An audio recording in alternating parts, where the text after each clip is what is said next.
Hello everyone, this is the penultimate section of my presentation, Muscular System. I'm your presenter, Sannan Rehman, and this is sqadia.com. We're talking about the muscular system and specifically the muscle regions. In this section, we'll be talking about the cardiac muscles and the smooth muscles. Now, let's get into cardiac muscles. So, first of all, cardiac muscles are the muscles of the heart, as you can see in the figure. So let me get into a little detail. Cardiac muscles are like skeletal muscles in some elements. They are longitudinal fibers that are actually dividing. No other muscle group. There are three muscle groups in the human body: the cardiac muscles, the skeletal muscles, and the smooth muscles. None of them are branching but the cardiac muscles. Only the cardiac muscles are branching. Here you can see this is the branch, or a V or a Y, whatever you may call it, being formed within the cardiac muscle. These are the nuclei, hence they are multinucleated fibrils. They have gap junctions in between them, also known as the intercalated discs. The intercalated discs have gap junction, which helps the heart to act as a syncytium. That is, it acts as a single organ, as a single entity, and helps in the conduction of electrical activity. More about that later. So let's see about the development of cardiac muscles. They develop from the splanchnic mesoderm surrounding the endothelial heart tube.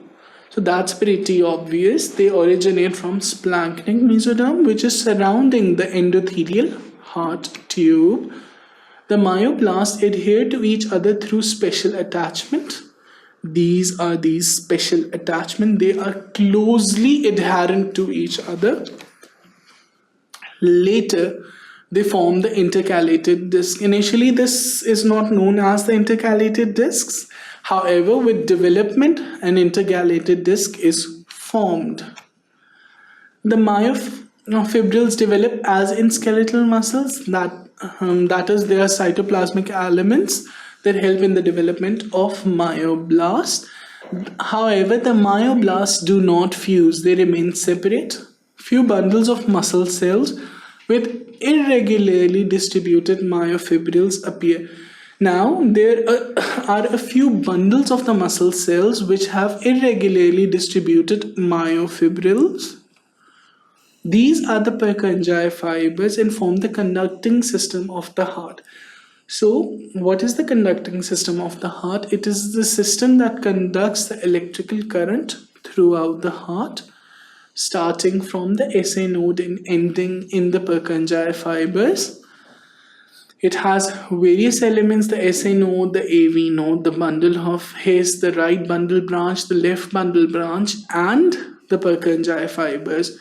All of this would be taken up in a separate lecture. However, it is very important for you to understand that the conducting system of heart, that is actually conducting the electrical activity, is also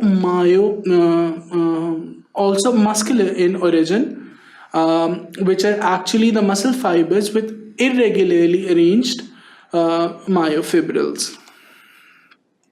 Now, we'll talk about the smooth muscles.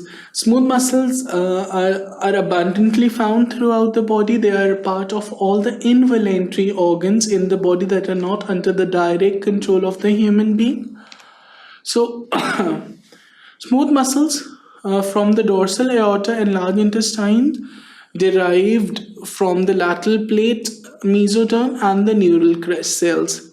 So, the smooth muscles which are forming the dorsal aorta and the large arteries, they are derived from the lateral plate mesoderm and also from the neural crest cells. In cardiac arteries, the smooth muscles originate from proepicardial cells and the neural crest cells. You must see the neural crest element is common amongst these.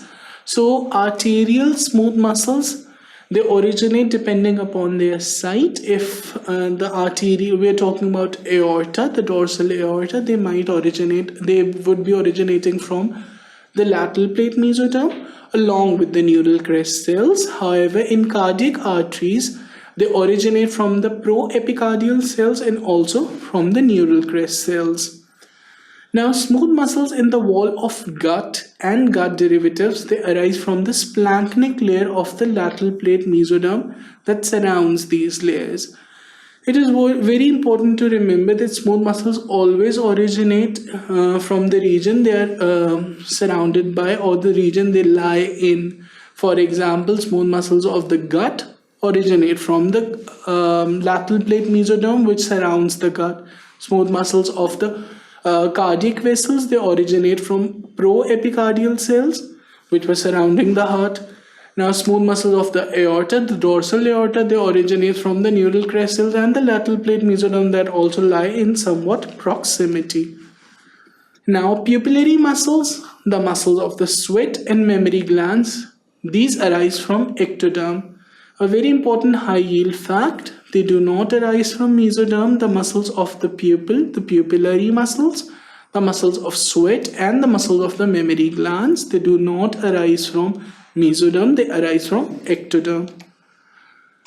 So, serum response factors are responsible for smooth muscle cell proliferation. Alright, whenever certain elements might be present in serum, that is what is responsible for proliferation of the smooth muscles throughout the body. They are upregulated by growth factors through kinase phosphorylation pathways. So these are the secondary messenger systems that are being used by the growth factors through which the serum response factors help in increasing the proliferation of smooth muscles throughout the body. Myocardium and myocardium related transcription factors, they act as co-activators, that is, they decrease the energy at which the reaction can take place. Hence, the reaction can easily take place. They enhance the activity of the serum response factors. They initiate a genetic cascade which is responsible for smooth muscle cell development. So, what we saw is serum response factor, which was regulating the growth, which was being upregulated by growth factors through kinase phosphorylation pathway. The myocardium and myocardium related transcription factor, they acted as co-activators.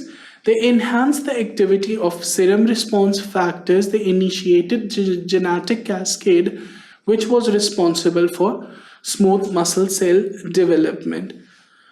So, in this section, we talked about cardiac muscles and the smooth muscles, how the cardiac muscles originated and how the smooth muscles originated. The important takeaway from this section was that smooth muscles always originate from the region they are surrounded by.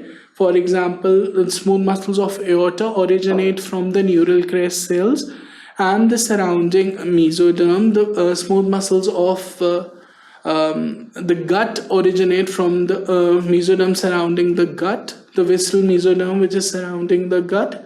Hence, all the smooth muscles, they originate from a nearby source and migrate into the adult organ. We also talked about the serum response factors which were upregulated by growth factors by secondary messenger system, which included the kinase phosphorylation pathway. The kinase phosphorylation pathway helped in initiating a genetic cascade which was responsible for smooth muscle cell development.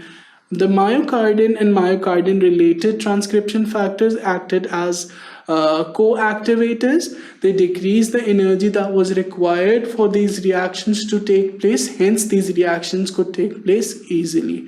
I hope you like this lecture, this section. The next section is about the clinical correlates. These clinical correlates are very important, and I am sure you are very excited for them, as am I. Keep watching sqadia.com.